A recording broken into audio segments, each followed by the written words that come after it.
Arsenal Arsenal ya. Arsenal. Wewe umeona mambo ya Arsenal? Tumeona venye mambo ya mpira imeenda na hata nyinyi mnaona. Hata njao kuna timu ishawahi win kikombe watu wakacelebrate. Ndio hiyo.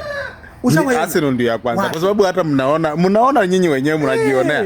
Lakini hii Arsenal imetufunza kitu moja kabisa, ya kwamba the fact that kuna watu wanakuchukia wewe. Sasa wachana na mambo ya mpira. Sasa tumerudi. Arsenal imetufunza hivi. Tukuje tu kwa real life. Real life situation. Yes. The fact that kuna watu wanakuchukia wewe. Hallelujah. Hapo kuna mali. Mimi sio mhubiri lakini I'm giving you fact. Speak it brother. Yes. Hallelujah. Ya kwamba kuna watu wanaweza kuwa wanakuchukia mahali. Amina. Maadui wengi wameungana ili wewe uangamizwe. Amina. Yaani wanafikiria sasa wakati wanakuwekea madawa, yes, wamekuendea kwa waganga, utakufa.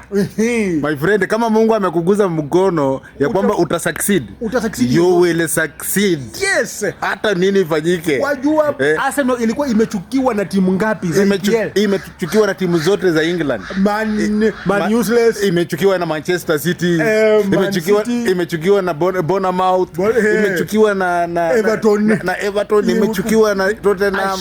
Crystal Palace. Lakini at the end of the day, Mungu alisema mwenye atachukua hii Premier League, yes, atakuwa Arsenal. Kwanza kuna wakati walituchapa, alafu Man City wakasonga kidogo, ndio hiyo ukawashindia na point sijui 2 ama 1. The whole world ili celebrate. The whole world ili celebrate. Ikajua tu sasa Arsenal inapoteza hii kikombe. Who is laughing now? Who is laughing now? Who is laughing now? Haya.